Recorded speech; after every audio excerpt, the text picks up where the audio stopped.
Isang magandang umaga po sa ating lahat. Amen?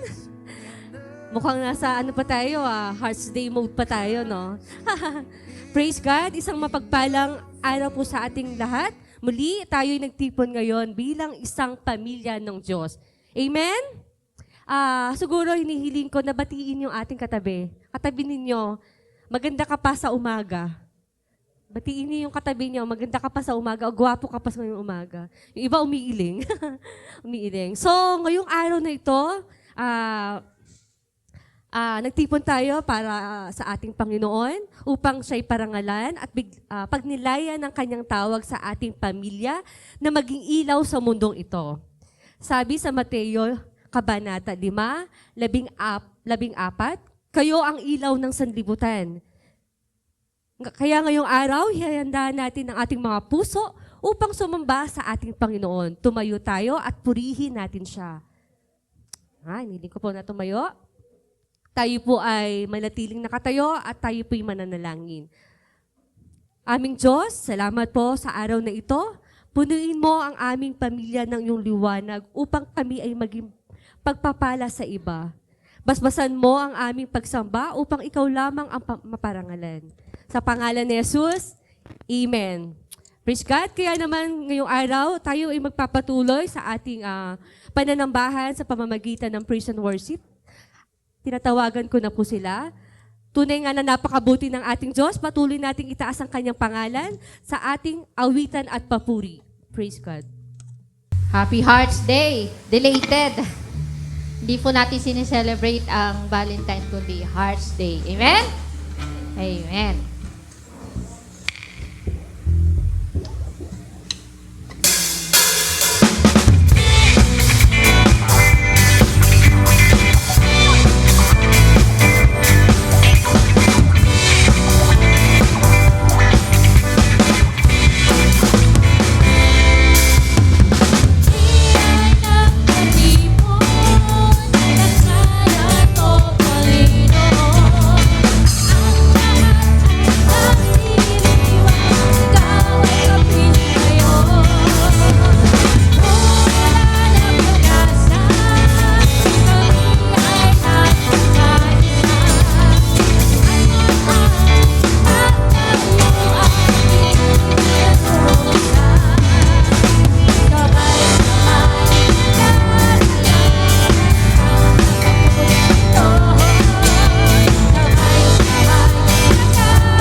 Ikaw ay aming pupurihan. Ano man ang mangyari, ano man ang sitwasyon, ano man ang problemang dinaranas namin, Lord, patuloy namin kayong pupurihin sa puso, sa isipan namin, Panginoon. Hallelujah. Let's continue to worship our God.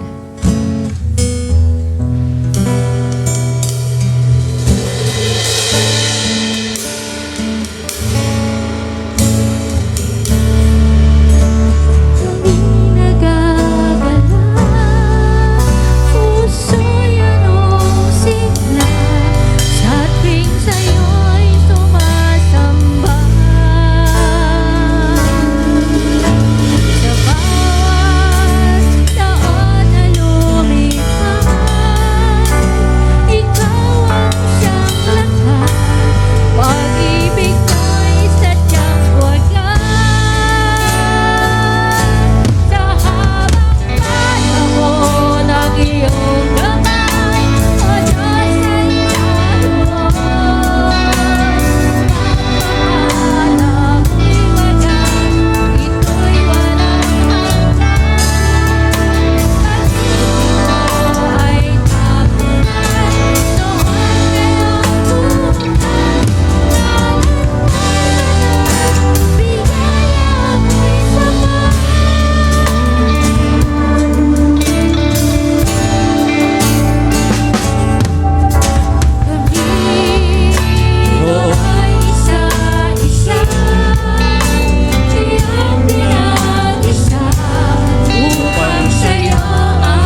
para po kami ay magpatuloy, Panginoon, maglingkod sa inyo. Salamat dahil hindi niyo po tinitingnan ang aming mga talento, yung aming mga kahinaan, yung aming mga agam-agam, Lord. Patuloy namin kayong pupurihin, O God. Hallelujah. Hallelujah. We worship you, O God. We honor you. Even in the difficult times of our lives, O God. Hallelujah. Lord, sa inyo po ang kapurihan. Sa inyo po ang kalwalatian. At salamat, Panginoon, dahil inibig niyo kami, Panginoon, nang walang kapalit, Panginoon. Hallelujah. Pupurihin po namin kayo, Lord, sa lahat ng oras, sa lahat ng araw. At sa lahat ng mga anak ng Diyos ay magsabing, Amen! Hallelujah! Hallelujah! Amen po ba? Amen. Tunay nga't nalulugod ang Panginoon kung tayo ay nagpupuri sa Kanya ng may buong puso. Praise God. So sa umagang ito, sabi dito, ngayon ay pakinggan natin ang salita ng Diyos mula sa Mateo, Kabanata 5, 14 hanggang 16, at Josue 24, 15, na siyang tema ng ating pagsamba. Tinatawagan ko po si Luis Malang para sa pangunguna sa ating scripture reading. Inaayahan ko po kayong tumayo. Praise God. So, punta po muna tayo sa Matthew 5, verse 14 to 16. Matthew 5, verse 14. You are the light of the world. A town built on a hill cannot be hidden. Neither do people light a lamp and put it under a bowl. Instead, they put it on its stand, and it gives light to everyone in the house. In the same way, let your light shine before others, that they may see your good deeds and glorify your Father in heaven. Joshua 24, verse 15. But if serving the Lord seems undesirable to you, then choose for yourselves this day whom you will serve, whether the gods your ancestors served beyond the Euphrates or the gods of the Amorites, in whose land you are living. But as for me and my household, we will serve the Lord. Pagpuriin po ang salita ng Diyos. Maaari na po tayo makupo. Ang ating pamilya ay tinawag upang magningging sa kadiliman ng mundong ito. Kapag tayo naglilingkod sa Diyos, tayo ay nagiging ilawan na gumagabay sa iba patungo kay Kristo. So umagang ito, pakinggan natin ang mensahe mula sa salita ng Diyos na may temang The Family as the Light of the World na ihahatid ng kanyang lingkod na si Pastor Rapi Malang. Bigyan po natin ng palakpak. Praise God. Good morning, everyone.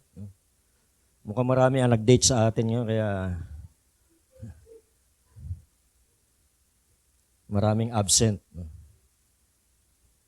Siguro yung mga naiwan, mga walang dates o walang pang-date. Walang ka-date o walang pang-date. Bakit para masama loob mo?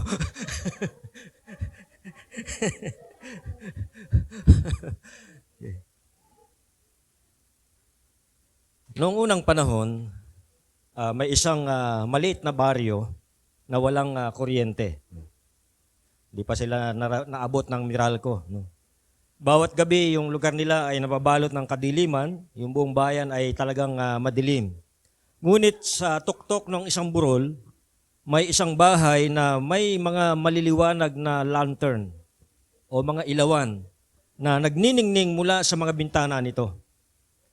Ang pamilyang nakatira roon ay nakasanayang panatilihing nakasindi yung kanilang mga ilawan upang yung mga dumadaan ay makita nila yung kanilang dinadaanan at sila ay maging ligtas sa kanilang pagdaan. Isang gabi, isang malakas na bagyo ang tumama sa baryo at maraming tao ang naligaw o naliligaw sa dilim dahil sa bagyo. Ang tanging gabay nila pauwi ay ang liwanag mula sa bahay doon sa burol. Kinaumagahan, lumapit ang isang taga-baryo sa pamilya at nagsabi, kung hindi dahil sa inyong liwanag, baka kami ay hindi nakauwi sa aming bahay kagabi. Baka kung saan kami nakarating. Ganito rin ang sitwasyon ng ating mga pamilya ngayon. Nabubuhay tayo sa isang mundong puno ng kadiliman, sirang mga relasyon, imoralidad at kalituhan. Ngunit tulad ng bahay sa burol, tinawag ng Diyos ang pamilyang Kristiyano upang magningning o magliwanag sa kanyang kapaligiran. Kapag nagpasya tayong tulad ni Josue na sabihin, ngunit sa ganang akin at ng aking sambahayan, maglilingkod kami sa Panginoon. Tayo po ay magiging gabay para sa iba. At nang sinabi ni Jesus, kayo ang ilaw ng sanlibutan, nais niyang ipakita natin ang kanyang pag-ibig, katotohanan at katuwiran sa madilim na mundong ito. So ang tanong sa umagang ito, is your family shining the light of Christ or is it blending into the darkness? Ang pamilya ba natin ay nagiging liwanag ni Kristo? O baka naman tayo ay nakasama na sa kadiliman? Families are the foundation of society. A godly family can influence a community, a church, and even a nation. In Joshua chapter 24, verse 15, Joshua declared that his household would serve the Lord. A Christ-centered family is a beacon of light. Sabi ni Jesus sa Matthew 5:14-16, believers are the light of the world. Tayo po mga mananampalataya, ang sabi ng Panginoong Hesus ay ilaw ng sanlibutan. Ito po ay applicable hindi lang sa mga individual, but also to families. Sabi po doon sa binasa natin kanina sa Matthew 5:14-16, you are the light of the world. Tayo raw po ang ilaw ng sanlibutan. Ano po ba ang meaning nito? Ano po bang ibig sabihin nung isinulat ni Matthew itong sulat na ito, itong mga katagang ito? Ito pong verses na ito ay bahagi nung Sermon on the Mount ni Jesus doon sa Matthew chapter 5-7. Doon po natin makikita yung mga Beatitudes at yung mga katuruan ng Panginoong Hesus doon sa Sermon on the Mount, kung saan ay tinuruan niya ang kanyang mga disciples patungkol sa mga pag-uugali o karakter at ano ba ang responsibilities ng isang mananampalataya. Tinawag ni Jesus ang kanyang mga tagasunod na light of the world, ilaw ng sanlibutan, meaning we are meant to reflect God's truth and righteousness in the dark and sinful world. A city on a hill is easily visible. Ang isang maliwanag na siyudad sa ibabaw ng burol ay kitang-kita. At ito po ay nangangahulugan, nagsisimbolize na ang mga mananampalataya ay kinakailangang mamuhay in a way that draws others to God. Sa ating pamumuhay, kapag tinignan ng ibang tao, dapat po sila ay may engganyo na lumapit sa Panginoon. Dapat po kapag tinitingnan tayo ng ibang mga tao, sila po ay maaakit na manampalataya sa Panginoong Hesus. Dapat kapag tinitingnan tayo ng mga tao, makikita po nila, mag-reflect sa atin si Jesus. Dapat ang reflection natin, ang makikita sa ating buhay, ang Panginoong Hesus. The lamp on the stand represents how our faith should be visible, not hidden. Hindi po dapat itinatago ang ating liwanag. Sino ba ang nagsindi ng ilaw tapos tinakpan? Kaya nga tayo nagsisindi ng ilaw para magliwanag ang ating kapaligiran. So hindi dapat tinatakpan ang ilaw. Tayo po mga mananampalataya na ilaw ng sanlibutan, we are the lamp on a stand na dapat ay hindi itinatago o tinatakpan upang makita ng iba yung ating liwanag. Makita nila ang Diyos sa pamamagitan ng ating mga actions. Mag-reflect sa ating buhay ang mga karakteristik ni Jesus at sa pamamagitan ng ating buhay, sila po ay maakit na lumapit sa Diyos. So, mga pamilya at mga individual, dahil hindi naman lahat tayo rito ay magkakapamilya o may mga kasamang pamilya, no? Yung iba sa atin, pamilya, yung iba ay magkakapatid, yung iba ay individual. No? So lahat po ito ay applicable sa atin. Families and individuals should live in obedience, kindness, and faithfulness so that their lives point others to Christ. Upang ang buhay natin ay sa pamamagitan nito, ang mga tao na titingin dito, sila po ay magkaroon ng desire, magkaroon ng pagnanais na lumapit kay Kristo. Joshua chapter 24 verse 15, sabi ni Joshua, "But as for me and my house, we will serve the Lord." Ako at ang aking sambahayan, ang sabi niya, kami ay maglilingkod sa Diyos. Sabi niya sa kanyang mga kababayan, "But if serving God or serving the Lord seems undesirable to you, then choose for yourselves this day whom you will serve." Mamili kayo kung sino ang Diyos na paglilingkuran nyo. Ang Diyos-Diyosan ba ng inyong mga ninuno? Ang Diyos-Diyosan ba ng mga Amorites? Pero sabi niya, ako at ang aking sambahayan, ito ang aming pipiliin. Maglilingkod kami sa tunay na Diyos. Maglilingkod kami sa Diyos na buhay. Me and my household, sabi ni Joshua, will serve the Lord. Ito po yung farewell address ni Joshua doon sa Israel. Alam naman po natin na si Joshua ang nanguna sa mga Israelita patungo doon sa Promised Land. Pagkatapos po na si Moises ay namatay. At ngayon nga po ay nire-remind niya itong kanyang mga kababayan patungkol sa kanilang covenant sa Diyos.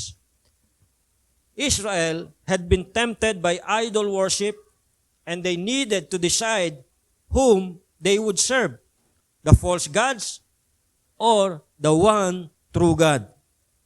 But Joshua makes a bold declaration of faith. Sabi niya, "Me and my household, we will serve the Lord." He committed his entire household to serve the Lord. Kaya po napakainam na mauna makakilala sa Panginoon yung ama ng tahanan. Dahil kapag yung tatay ang nakakilala sa Panginoon, sigurado dala niya ang kanyang pamilya. Joshua committed his entire household to serve the Lord, regardless kung anuman ang pipiliin ng ibang tao. Wala siyang pakialam kung anong pipiliin ng kanyang mga kababayan, basta sa kanya, para sa kanya at sa kanyang pamilya. Ang sabi niya, kami ng aking pamilya maglilingkod sa Panginoon. Bahala kayong mamili kung sino ang paglilingkuran nyo. Kung Diyos-Diyosan ba yan o ang tunay na Diyos. Basta kami, sa Diyos kami.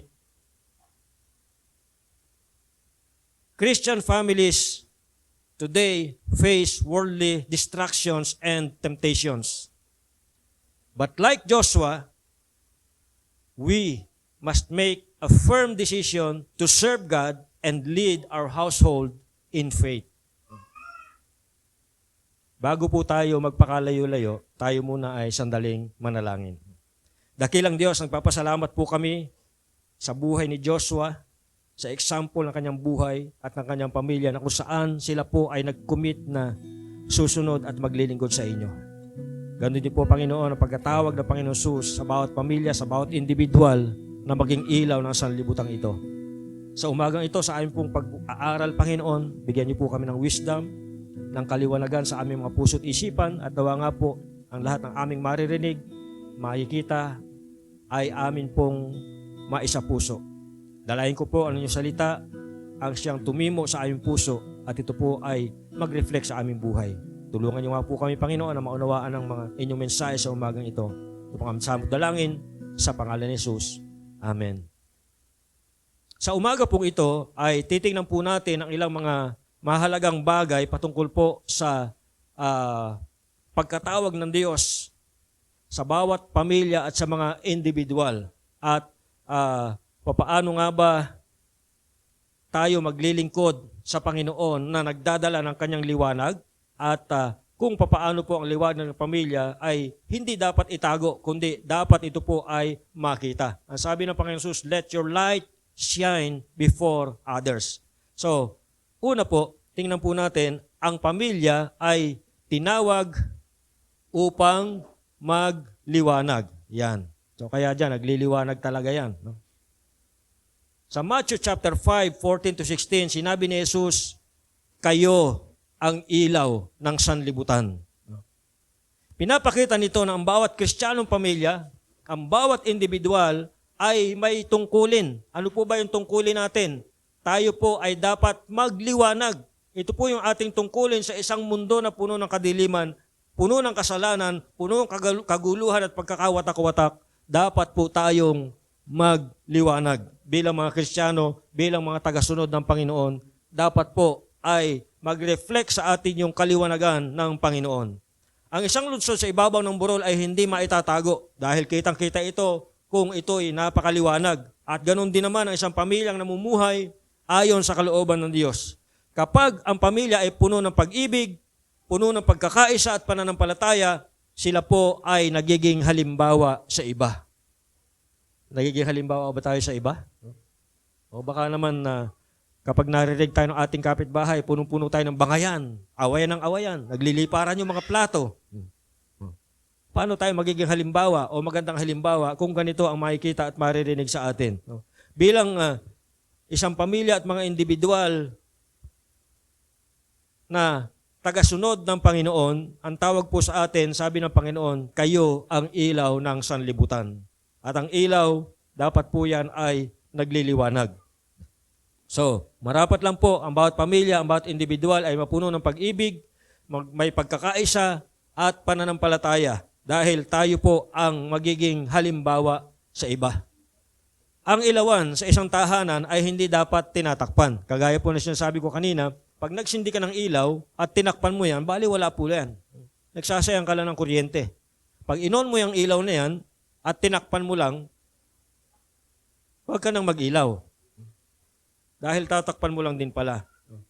Ang isang ilawan, hindi tinatakpan, kundi dapat ito'y ilagay sa mataas na lugar upang magbigay liwanag sa lahat.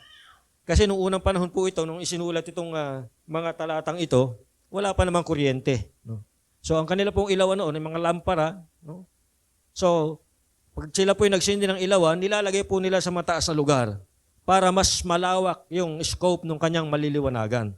Hindi po inilalagay sa ilalim ng kama, hindi inilalagay sa ilalim ng lamesa, hindi inilalagay sa ilalim ng upuan dahil wala pong maliliwanagan kung itatago ang ilawan. Kaya ang sabi doon, dapat ito'y nasa mataas na lugar para magbigay liwanag sa lahat.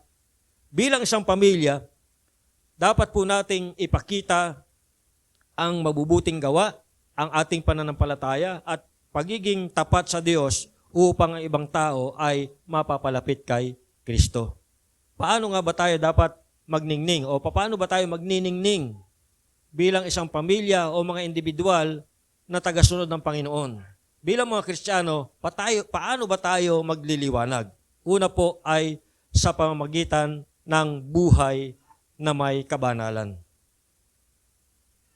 Ang pamumuhay ng isang buhay na may kabanalan ay isinasabuhay ang mga salita ng Diyos sa tahanan, sa eskwelahan, sa opisina, saan ka man naroroon, ano man ang iyong ginagawa, tayo po ay dapat isinasabuhay natin ang salita ng Diyos. Upang sa pamamagitan nito, tayo po ay namumuhay ng may kabanalan.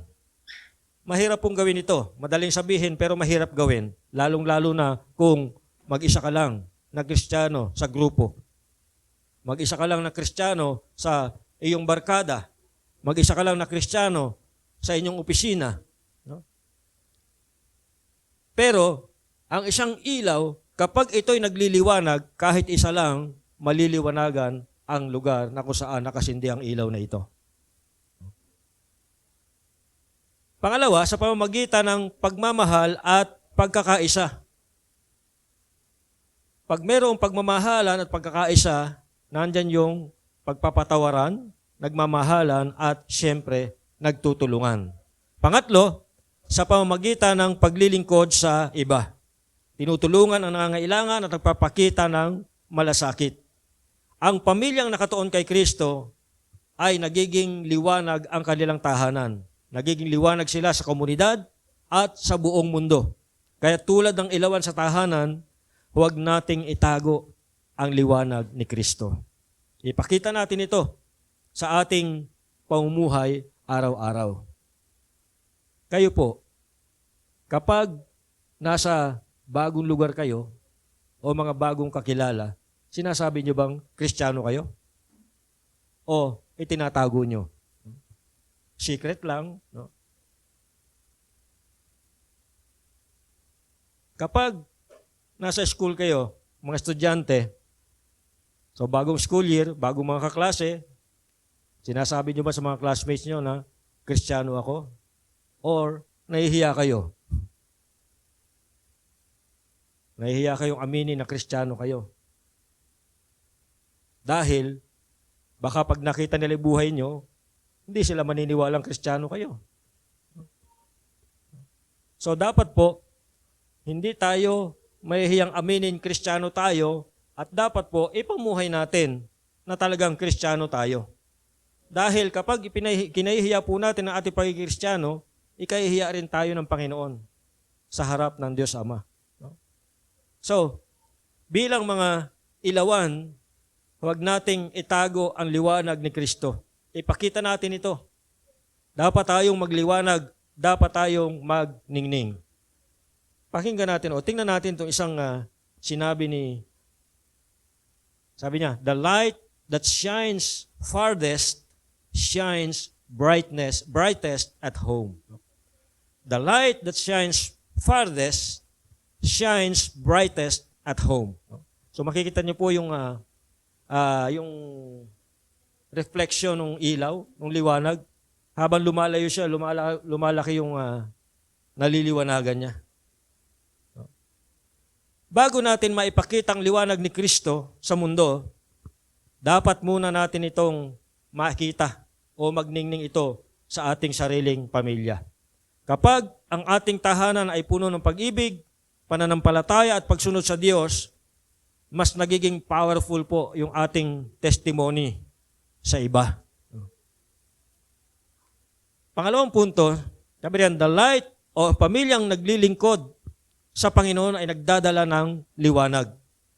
Sabi ni Joshua, sa Joshua chapter 24 verse 15, ngunit sa ganang akin at ang aking sambahayan, maglilingkod kami sa Panginoon. Ang isang pamilyang matapat na naglilingkod sa Diyos ay nagiging liwanag sa mundo. Kapag ang isang tahanan ay puno ng pananampalataya, pag-ibig at pagsunod sa Diyos, ito'y nagiging gabay para sa iba. Ang paglilingkod sa Diyos bilang pamilya ay nangangahulugan ng pananalangin sama-sama, paggawa ng mabuti sa iba at pagpapalaganap ng ebanghelyo sa pamamagitan ng ating pamumuhay o yung ating life testimony. Kaya nga kanina ko pa sinasabi, dapat tayong magningning bilang mga ilaw. Dapat tayong magliwanag. Dapat yung ating life testimony ay maganda at kaaya-aya. Dapat kapag tiningnan tayo ng ibang tao, ang makikita nila si Kristo. Dapat mag-reflect sa atin yung karakter ni Kristo. Isang araw, merong isang mag-ama na nasa harap ng kanilang lampara. No? Wala pa silang kuryente, kaya lampara pa yung kanilang ilaw. No? So, yung tatay, kinuha yung mitsa ng lampara at ito'y sinindihan. Habang ang apoy ay maliit, bahagya lang yung liwanag. Ngunit, dinagdagan niya ng maraming mitsa, lalo itong lumiwanag. No? Kanina, isa lang yung mitsa, maliit lang yung kaniyang liwanag. Nung dinagdagan niya ng maraming mitsa, lumaki at lumawak yung liwanag. Sabi niya sa kanyang pamilya, ganyan din dapat ang ating tahanan. Kapag tayong lahat ay naglilingkod sa Diyos, mas magiging maliwanag ang ating pamilya para sa iba. Ngunit, kung isa lang ang naglilingkod at ang iba ay hindi, mahina ang ilaw. So, kapag tayo ay sama-sama bilang isang pamilya, well, mga individual, may liwanag din naman, pero kagaya nung isang mitsa, konti lang yung liwanag niya. Pero kung buong pamilya sama-samang naglilingkod sa Panginoon, mas malaki, mas malawak yung kanyang nagiging liwanag. Kaya nga sabi ng tatay doon sa kanyang pamilya, kapag tayong lahat ay naglilingkod, mas nagiging maliwanag ang ating pamilya para sa iba. Pero kapag isa lang, si tatay lang o si nanay lang, nagiging mahina yung ilaw ng pamilya. So ano pong lesson dito? Ang paglilingkod sa Diyos bilang isang pamilya ay nagpapalakas sa ating liwanag upang maging gabay sa iba. Pamilyar tayo doon sa kasabihan na a family that prays together stays together. Diba? Pamilyar tayo yan. No? Matagal na nating naririnig yan. Ito naman, ewan ko kung bago ito sa inyo o naririnig nyo na. Sabi riyan, a family that serves together shines brighter together. Mas nagiging maliwanag ang ilaw kung ang buong pamilya ay sama-samang naglilingkod sa Panginoon. Kaya nga sabi ni Joshua, gusto niyang maging mas maliwanag. Kaya sabi niya, as for me and my house, we will serve the Lord. Naunawaan ni Joshua na ang paglilingkod sa Diyos as a family is a choice, not and a commitment. Sabi ni Joshua, sa kanyang pagde-declare, as for me and my house, we will serve the Lord, alam niya na ang paglilingkod sa Diyos bilang isang pamilya ay kinakailangan nating piliin. Kinakailangan nating mag-commit. When a family prioritizes God in their home, they influence others. A family that prays together, studies the Bible, and serves others will naturally shine Christ's light. So, mga pamilya, yung mga hindi kasayang pamilya, pag-uwi nyo sa bahay, sabihin nyo sa mga parents nyo, sa mga kapatid nyo, as a family, i-prioritize natin na sama-sama tayong mag-pray, sama-sama tayong magbasa ng Bible, at hayaan natin na ang Panginoon Kristo ang siyang maging sentro ng lahat ng ating desisyon, lahat ng ating usapan, lahat ng ating mga gagawin. Pangatlo, lobat na yan,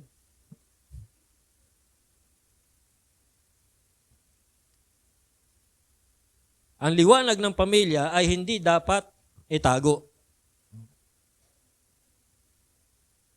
Matthew 5:15-16.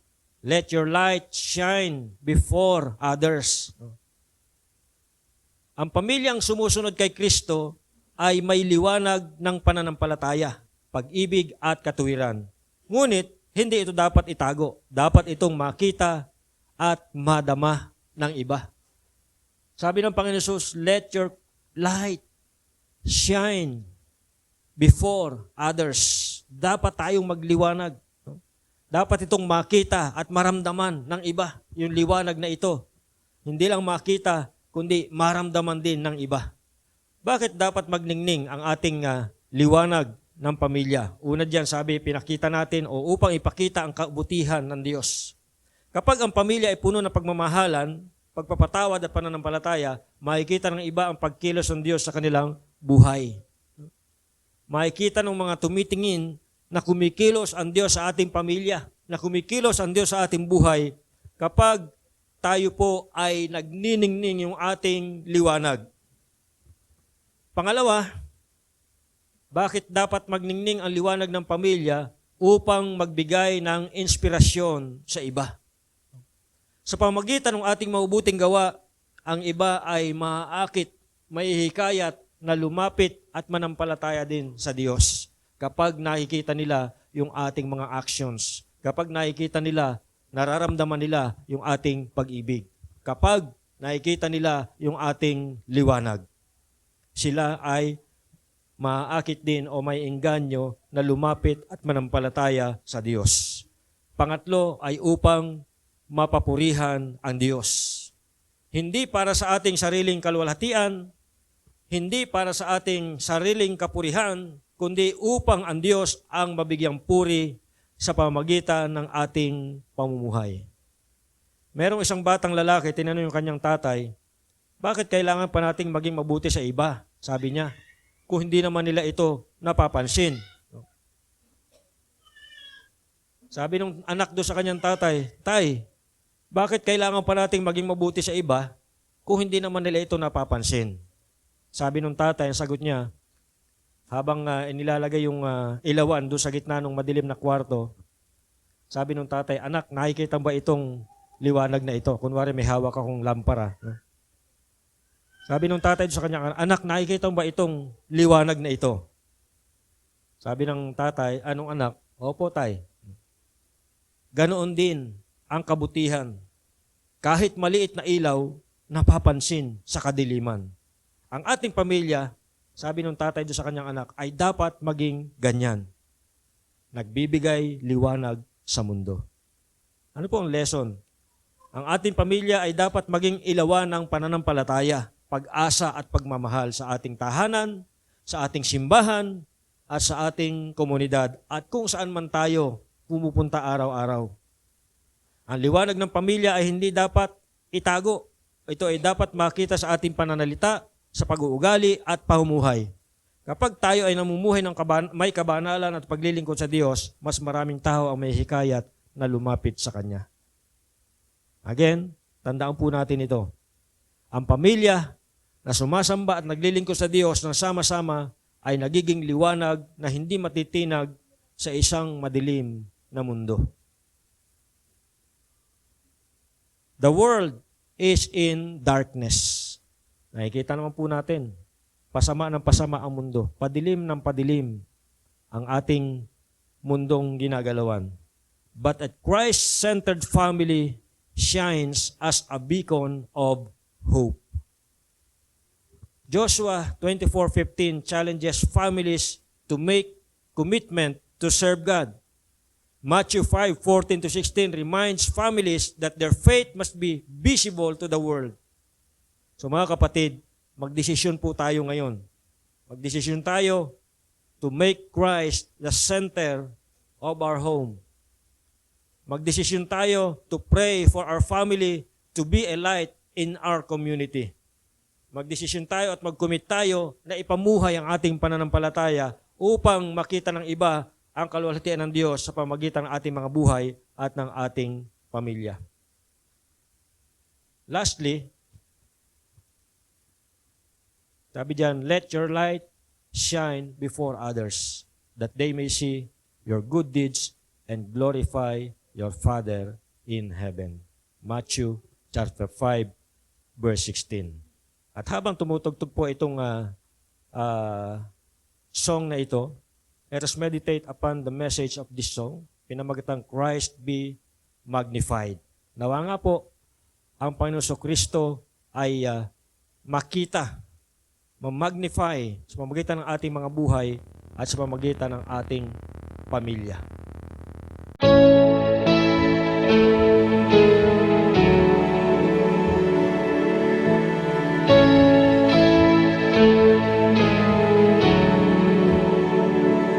Were creation suddenly articulate with 1,000 tongues to lift one cry, and then from north to south, from east to west, we'd hear Christ be magnified.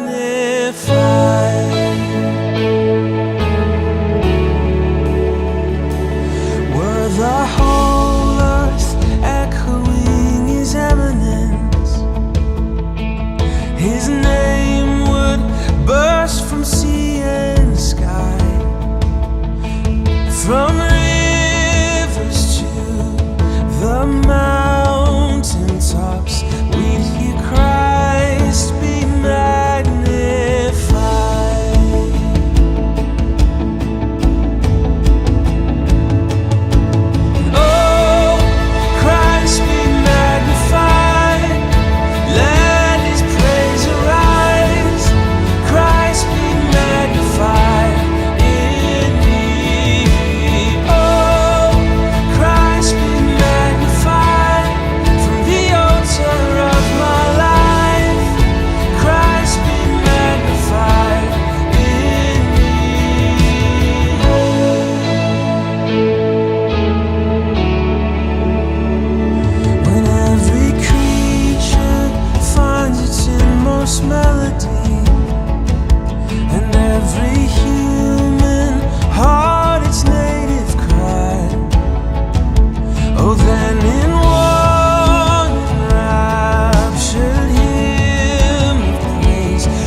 if it puts me in the fire, I'll rejoice 'cause you're there too.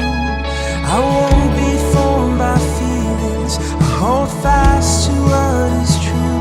And if the cross brings transformation, I'll be crucified with you.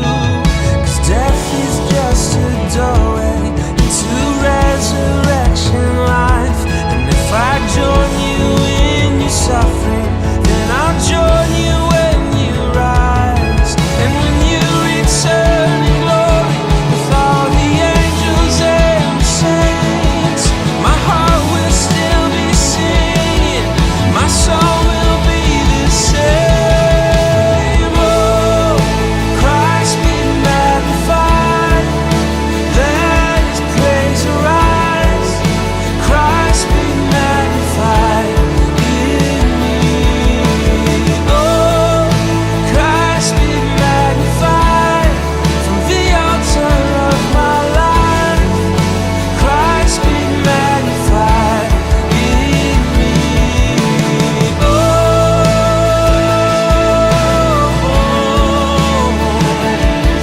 be lifted high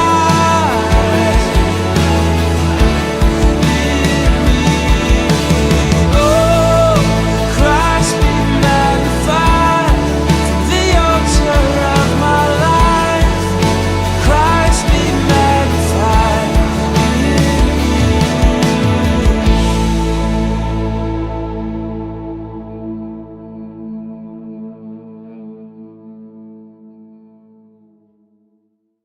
Praise God.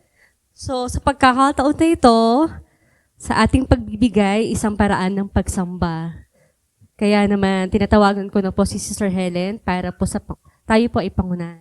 Magandang umaga po sa ating lahat. Tayo po ay dadako na po sa ating pagbibigay.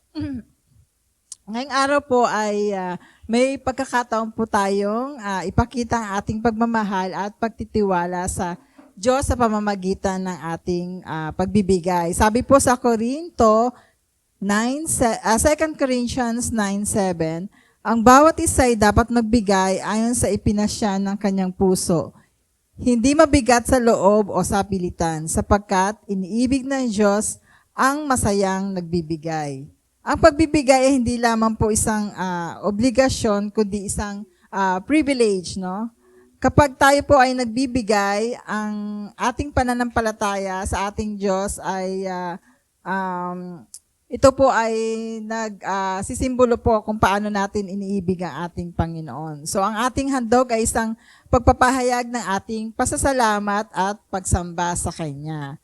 So katulad po ng isang ilawan, upang magpatuloy po ito,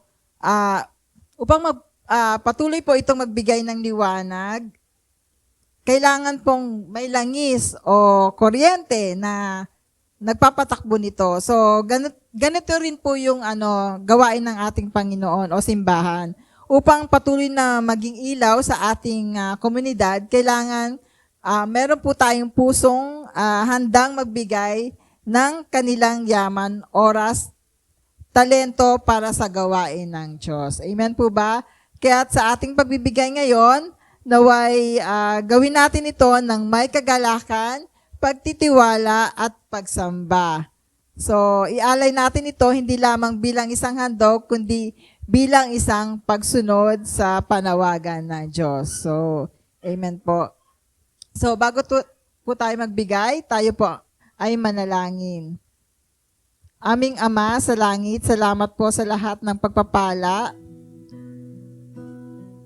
na iyong ipinagkaloob sa amin. Naway maging kalugod-lugod sa iyo ang aming handog. Gamitin mo ito para sa ikalalago ng iyong gawain at sa pagpapalaganap ng iyong liwanag sa mundo. Pagpalain mo po ang bawat isa na nagbibigay ng may pusong masaya at tapat. Sa pangalan ni Jesus, ito po ang aming samot dalangin. Amen. Pwede na po tayong magbigay. One of the best ways that we can prove that we love the Lord is by giving. Amen. So we're going to sing a song about giving, and it's got some hand motions, and I want you to join with me, okay? Will you do that? Here we go. Watch me. Give, and it will come back to you. Good measure, pressed down, shaken together, and running over.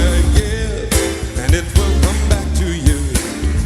When you give to the Lord. Help me out now. Here we go.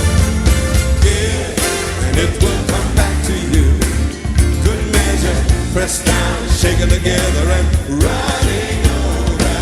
Give, and it will come back to you.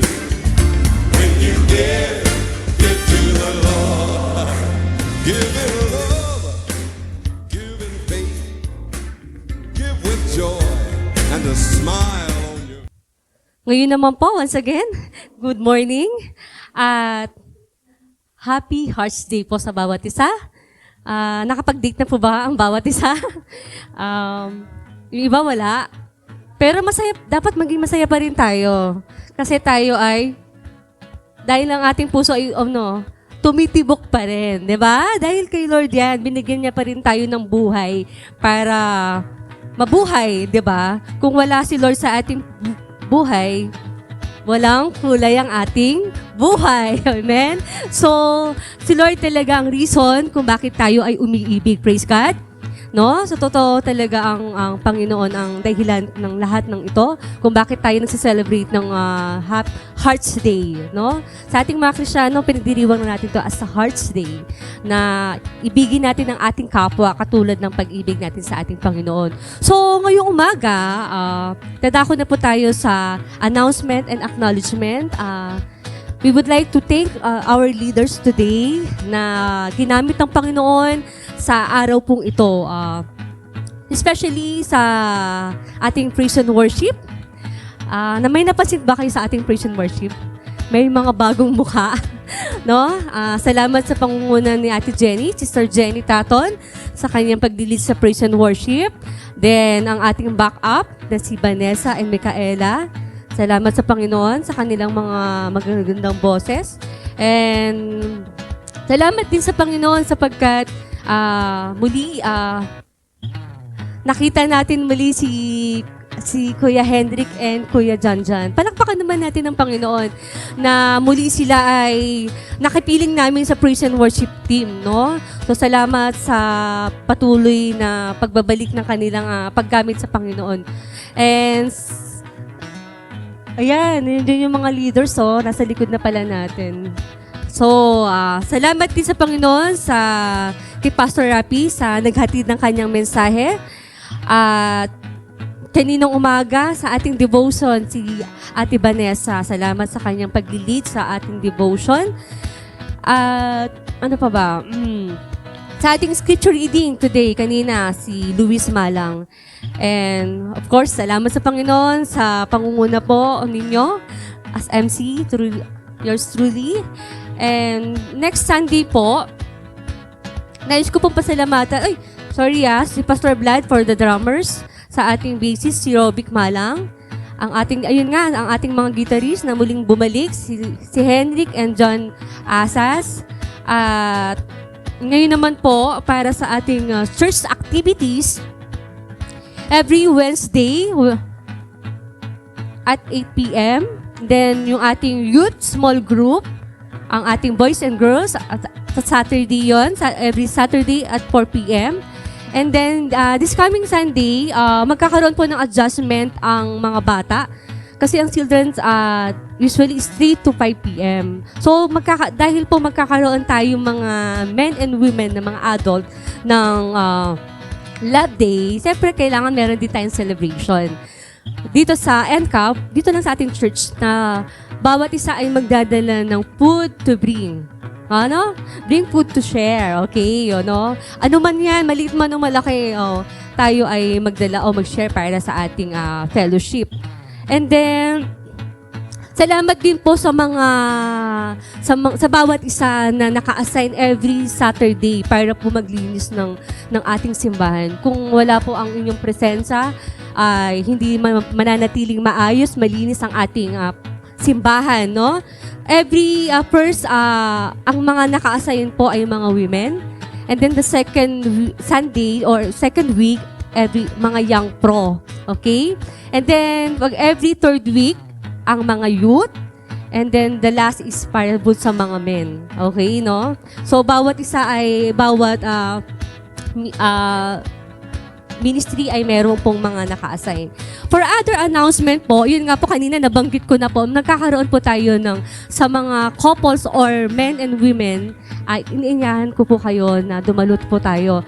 I think it's 3 p.m. po, after po ng children ministry po. So, tayo po isama-sama na mag-enjoy, mag-fellowship as a group, ano. Kagabi po, ako po yung nagpapasalamat sa Panginoon dahil nabigyan kami ng opportunity ng mga young pro na maka-outdoor naman. Medyo malamig naman sa SM. So, salamat sa Panginoon na kami ay sama-samang kumain, nagkwentuhan, at nakatingin ng isang masarap na sayang nga lang hindi kami kompleto. Pero anyway, salamat sa Panginoon, meron pa rin pagkakataon ng bawat isa na makasama namin. Ha? Oo nga, sabi ko nga, hinahanap ko nga sila, Pastor, kasi manglilibre ako ng Starbucks. So, salamat sa privilege ng Panginoon na tayo ay makapag-enjoy, makapag-fellowship din naman sa labas. So, nawa, next time yung ibang mga young pro na absent, schedule natin na makasama natin si Charmaine, especially Charmaine, no? So, alam ko na bawat isa ay busy talaga. Sila, Pastor, ka nawala doon eh. Hindi namin dinatawag sila Pastor Vlad, ano? So next time, marami pa tayong pagkakataon na ipagkakalob sa atin ng Panginoon na magkaroon tayo uli ng bonding. Kasi napakahalaga sa as a big family, as a Christian family, yan talaga, para magkaroon tayo ng harmony. So salamat sa Panginoon. Ayan, no, cleaning schedule for an NCAP ng February. So okay na tayo dyan, no? So magkakaroon din naman po ng fellowship din ang mga young people. Okay. Unstoppable love. Wow. And then, magaganap po ito sa February 23. Next Sunday na po yan. At 1 p.m. po. Dito lang po yun magaganap ang ating venue dito sa ating church. Para mas makakatipid tayo. At makakadalo ang bawat mga young people. So, mag-anyaya po kayo, mag-invite po kayo para the more na mas marami, mas masaya. Okay? Next po, meron po tayong, ayan. Sa Zone 2 naman po, meron tayong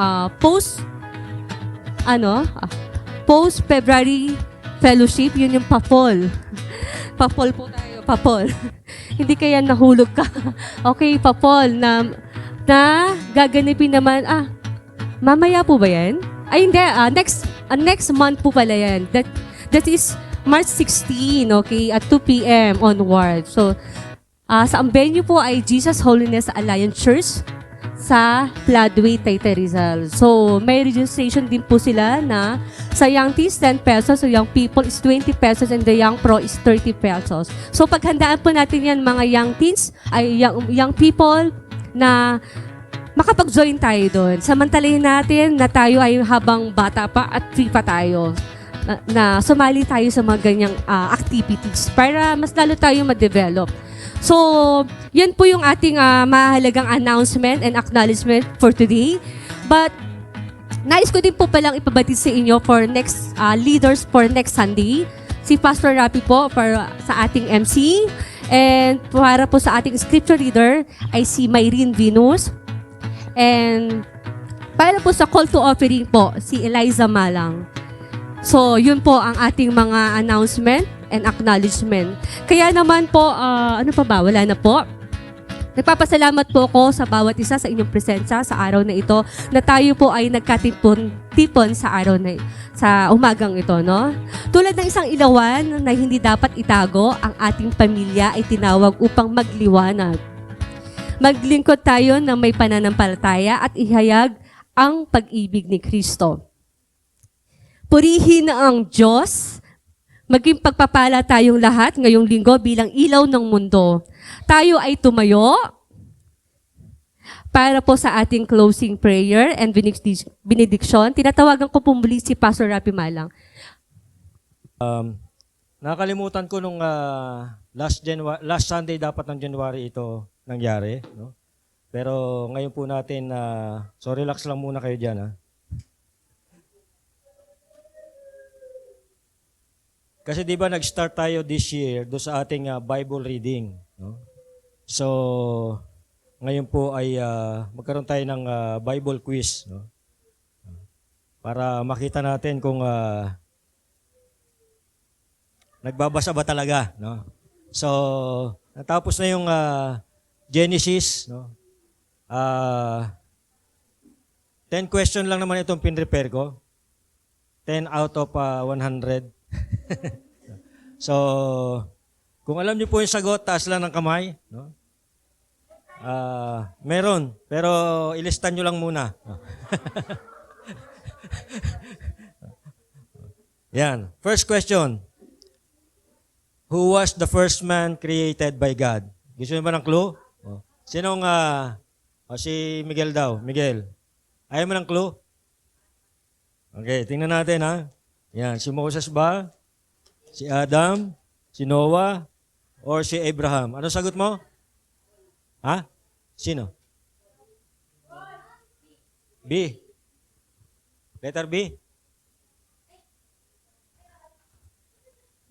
Ano ba talaga? Ha? B. Boy. Ang dinig ko kanina, Paul. B as in boy pala. Okay. So, sure ka na dyan? Final answer? Tingnan natin kung tama, ha? Correct. Yan. So, isa. Lista mo nga. Pakilista si Miguel, ha? Okay. Number 2. What was the name of the garden where Adam and Eve lived? Ano yung pangalan ng garden? Si Jenny Rose. Jenny Rose.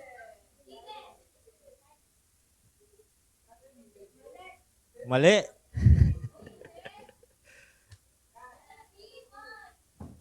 Hindi ba Garden of Hope? Aba, pag naglagay ko na mahirap dyan, tingnan ko nga. Sige. Number 3.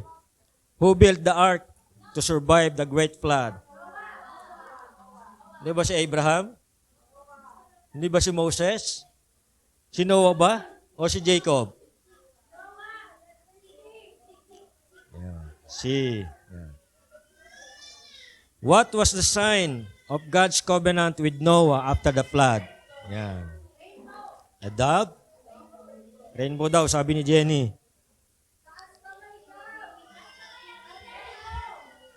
Yan.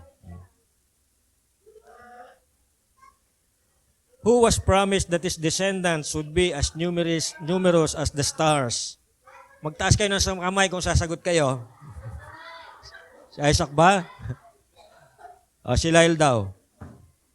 Si Jacob, Abraham, or Joseph? Sino? Si. Yan. What was the name of Abraham's wife? Kung hindi ka magtataas, huwag ka sumagot. Sagot ka na sagot, hindi ka na magtataas. Oh. May gusto sumagot eh. Oh. Rebecca, Sarah, Rachel, or Leah? Sino? Nakasagot ka na eh. Mamaya. Yung iba naman. Sinong ibang gusto sumagot? Sarah. Sino? Sasagot ka? O sige, ito, next. Which 2 cities did God destroy because of their great wickedness? Gusto mo ng clue? Gusto mo ng clue? Yan. Alin dyan? Ha? B? Sure ka? Final answer? Correct.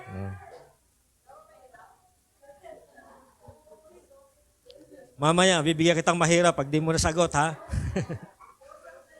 Who was sold into slavery by his brothers and later became a ruler in Egypt. Yan. Okay. Thank you for your participation.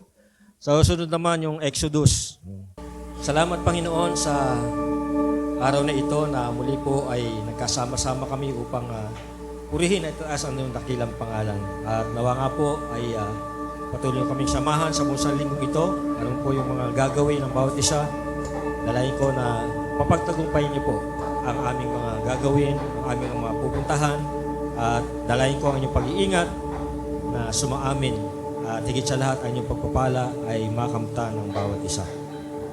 To Him who is able to keep you from falling and to bring you faultless and joyful before His glorious presence, to the only God, our Savior, through Jesus Christ our Lord, be glory, majesty, might, and authority from all ages past and now and forevermore. Amen.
Kahit san man maparating,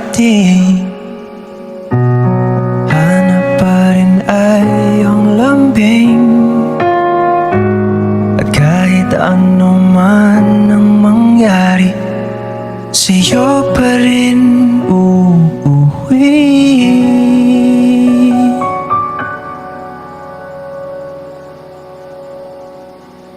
Palagi.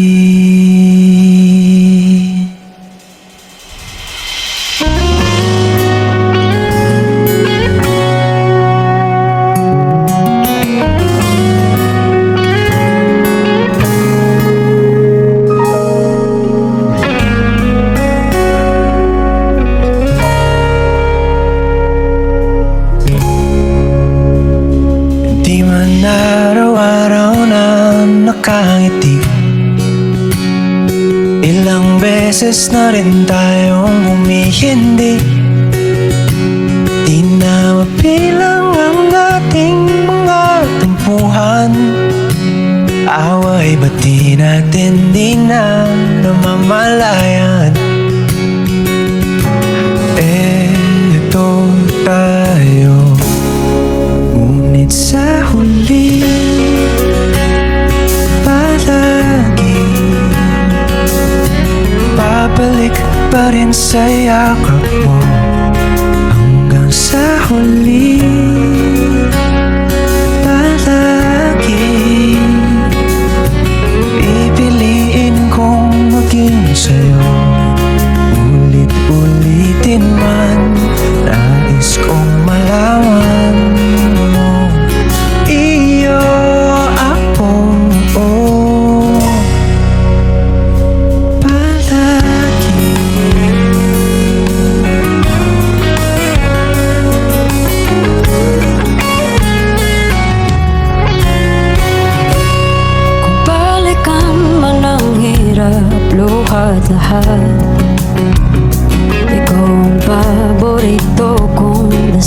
na. Pag napaligiran ng ingay at ng gulo, di ko pagpapalit ngiti mo sa mundo.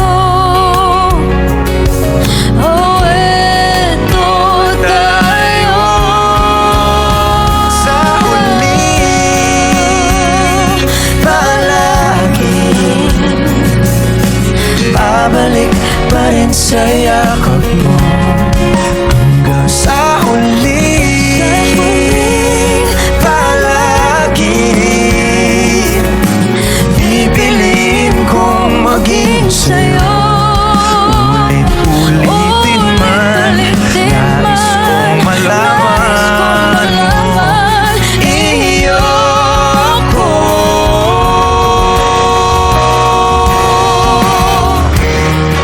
Sa pagdating ng ating pilak at ginto, Diamante may abutin, ikaw pa rin aking bituin, nagtatangi kong dalangin hanggang sa huling sigaw.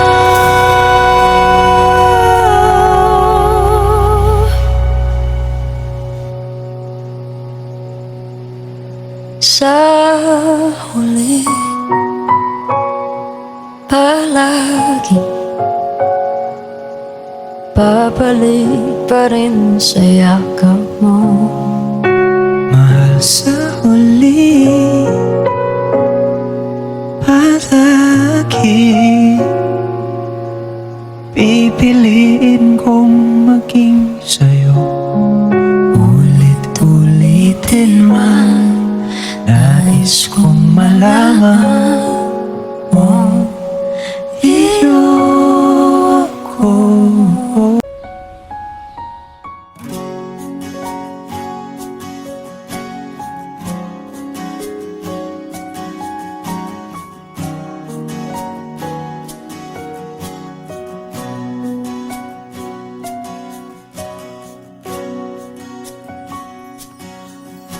Hawakan mo ang kamay ko nang napakaipit.